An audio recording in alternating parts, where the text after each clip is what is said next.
qui est allé cet automne pour cueillir des pommes? Est-ce qu'il y avait quelqu'un? Ah, ok, plusieurs personnes.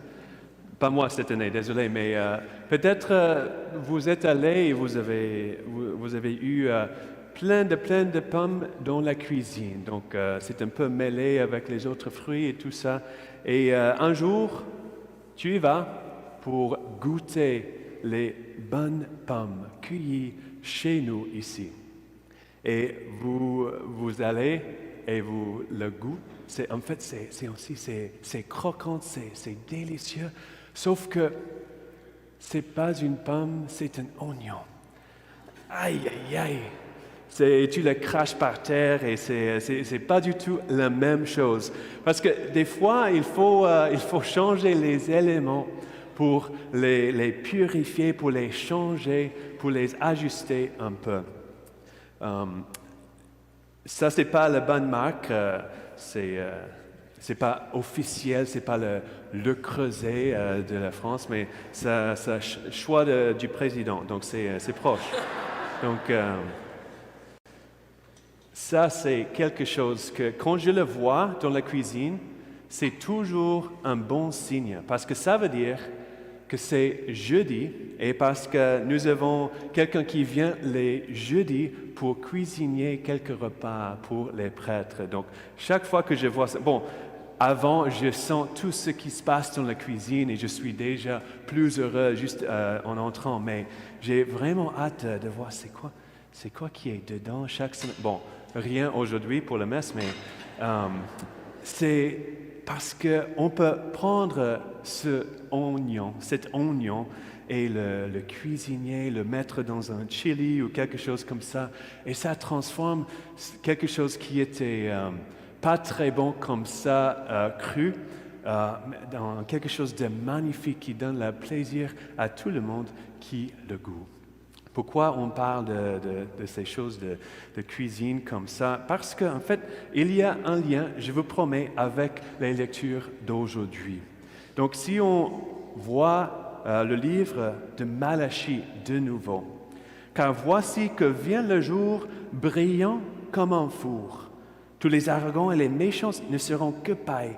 Le jour qui vient les embrassera, dit le Seigneur de l'univers. » Ok, c'est peut-être pas encore la bonne nouvelle, mais il faut voir un peu avant, dans le même chapitre, Malachie chapitre 3.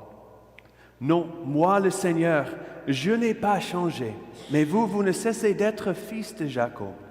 Depuis le temps de vos pères, vous vous écartez de mes prescriptions et ne les observez pas. » Donc, ce qu'on peut entendre à travers tout ça, d'abord, ils n'apparaissent pas comme les mots de consolation. Mais en fait, il faut voir le Seigneur d'une autre façon. Parce que c'est facile pour nous, dans nos expériences, dans nos souffrances, de dire « Pourquoi, Seigneur, pourquoi tu laisses ça et ça et ça et telle chose se passe dans le monde et dans ma vie aussi ?» Pourquoi tu as changé? Je croyais que tu étais un Dieu d'amour. Mais en fait, il nous dit, c'est pas moi qui ai changé, c'est vous qui ont changé. Parce que le feu de l'amour de Dieu, et on peut voir l'image magnifique dans la chapelle, le feu du cœur de Jésus, qui brille et qui brûle, qui nous transforme, c'est ça qui nous purifie aussi. Juste comme la première lecture. Voici que vient le jour, brillant comme un four. Tous les arrogants et les méchants ne seront que paille. Plusieurs fois dans la Bible, on peut voir que ce n'est pas juste la paille, mais aussi l'argent et l'or qui sont purifiés justement par le creuset, par le feu. Donc, l'amour de Dieu qui est aussi miséricorde, qui nous transforme, c'est la même chose. Dieu est toujours bon. Dans tous les temps, il est bon. Mais, par exemple, des fois, je ne suis pas prêt à voir le soleil qui brille trop pour mes yeux. Si quand je me lève le matin par tête, il faut prendre quelques secondes pour m'habituer. Si j'ai mal aux yeux déjà, le soleil est horrible pour moi. Mais ce n'est pas le soleil qui est changé, C'est moi qui est un peu malade d'une façon ou l'autre, où je ne suis pas encore prêt à voir la beauté du soleil. Mais une fois qu'on est guéri, une fois qu'on n'est plus malade, une fois qu'on est prêt, mais c'est magnifique, les journées ensoleillées, on peut voir le fleuve, les montagnes, les forêts, la beauté de la création. Aussi, on peut voir nos sœurs et nos frères dans ce monde avec la beauté que le Seigneur les a déjà donnée. Donc, il faut voir les lectures dans cet aspect. Ce n'est pas Dieu qui a changé, c'est nous qui avons changé. Et des fois, il faut se laisser changer et transformer et agir avec la grâce que le Seigneur nous donne pour être purifiés. Donc là, on est prêt à voir l'Évangile d'aujourd'hui. Il y a plein de choses qu'on peut dire, je ne dirai pas tout de rien, mais on va parler de plusieurs choses de l'Évangile. Donc, d'abord, Jésus parle des signes et c'est la fin, et c'est facile pour nous de voir nos temps d'ici, de maintenant. Il y aura des guerres, il y aura nation contre nation, il y aura de grands tremblements de terre, il y aura des pandémies, des famines, des faits terrifiants. On peut voir tout ça aujourd'hui dans notre monde. Mais c'est aussi vrai pour chaque époque qui a lu ces paroles de Jésus durant les siècles. Donc c'est quoi que Jésus nous dit avec tout cela? Il dit, ne soyez pas effrayés, car il faut que cela arrive d'abord, mais ce ne sera pas aussitôt la fin. Donc Jésus nous donne une autre clé pour comprendre cette lecture. Ne sera pas aussitôt la fin. On est tenté des fois peut-être de voir les signes de ce monde, de voir les événements spécifiques et de tomber dans les théories de la fin du monde. Et quand telle chose passe, ça veut dire qu'on a une année qui reste ou 3 jours qui restent. Mais Jésus a dit, il nous rappelle que même le Fils de l'homme ne sait ni l'heure ni le jour. Donc Jésus ne dit pas, il faut compter les jours, il dit, ne soyez pas effrayés, ce n'est pas aussitôt la fin. Mais c'est pour nous encourager que les choses difficiles vont se passer, mais restez avec moi. Donc juste après, il fait la transition entre les signes de ce monde jusqu'au signe de l'amour de Jésus et ce qui se passe à cause de cela. Mais avant tout cela, on portera la main sur vous et on vous persécutera. On vous livrera aux synagogues, on vous mettra en prison, on vous traînera devant les rois et les gouverneurs à cause de mon nom. En fait, c'est Luc qui écrit ça, et c'est aussi Luc qui écrit les actes des apôtres. Donc on a vu tout ça qui se passait plusieurs fois. On a vu Saul qui a vu et était d'accord avec le martyr de Saint-Étienne, par exemple, et lui-même aussi, après sa conversion, il a vu plein de persécutions, il était presque mis à mort et il a beaucoup souffert justement à cause du nom de Jésus. Mais c'est quoi que Jésus dit? Cela vous donnera une occasion de témoignage. Il nous invite à témoigner à ce moment-là, à rester avec le Seigneur, avec l'amitié qui nous donne la vie, et rester avec lui, parce que c'est lui qui nous donne la force de témoigner pour son nom. Vous serez livrés même par vos pères et vos mères, par vos frères, vos parents, vos amis. Donc, il y a plusieurs exemples de ça. Et il y a plus de martyrs chrétiens dans le monde aujourd'hui que jamais dans l'histoire. Ce n'est pas quelque chose d'heureux, c'est quelque chose de difficile. Mais on peut voir à travers les souffrances pour voir la bonté de Dieu qui témoigne dans les personnes qui partagent l'amour. C'est facile de voir en ça la le génocide au Rwanda il n'y a pas longtemps et les familles divisées à cause de ça, les voisins divisés à cause de ça. Il y a des personnes dans la communauté de l'Emmanuel là-bas qui ont témoigné et ils étaient mis à mort à cause, justement parce qu'ils voulaient protéger les autres autour d'eux. Donc tout cela, bon, c'est pas mal difficile jusqu'à là. Mais c'est quoi que Jésus dit à la fin? C'est par votre persévérance que vous gagnerez la vie. Donc on peut faire deux applications avec tout cela aujourd'hui. D'abord, il faut convertir nos pensées pour voir les événements difficiles qui nous arrivent comme des opportunités.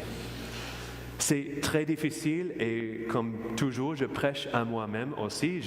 Souvent, je souffre pas très pas très bien. Mais je peux témoigner d'un instant où, quand j'étais, pour moi, c'était très très malade et je souffrais beaucoup. Mais le Seigneur m'a donné la grâce de voir la situation différemment. Et dans ce moment-là, j'ai expérimenté la joie.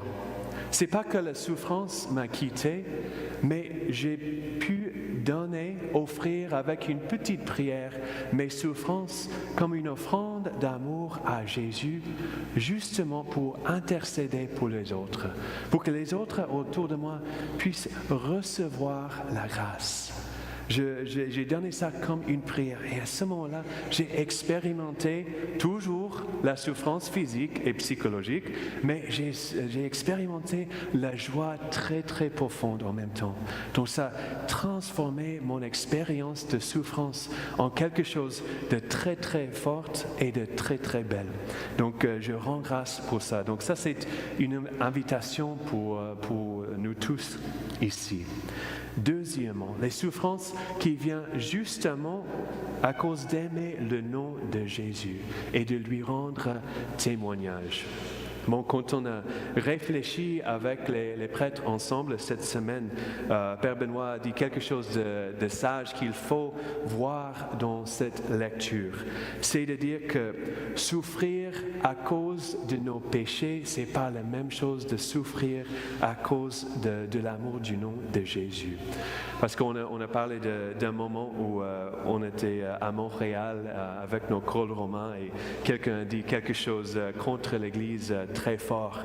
Et en fait, c'est à cause des péchés de personnes dans l'Église quand on a expérimenté ça. Mais en même temps, c'était une opportunité pour nous de sourire et de ne pas être méchants en retour. Donc, c'est une invitation pour nous de recevoir la colère contre l'injustice, parce que c'est ça qu'il faut, être en colère contre l'injustice. On peut voir ça souvent dans les nouvelles, ici au Québec et dans le monde entier, les injustices, surtout du passé, et c'est une opportunité pour nous souffrir à cause de cela et accepter la souffrance par amour de Jésus et par amour de la personne. Parce que je sais que des fois, c'est ça qu'il faut pour aider la personne en colère à guérir. Il faut exprimer sa colère. Et si un représentant de l'Église, un de nous, quand je parle le col romain aussi, c'est une opportunité pour nous aider la personne à recevoir la grâce de la guérison. Mais aussi, c'est une opportunité de nous de témoigner j'aime Jésus, j'aime le Seigneur. Et c'est pas souvent peut-être qu'on va avoir les petites persécutions comme ça, mais c'est une opportunité de nous aider à aimer davantage le Seigneur.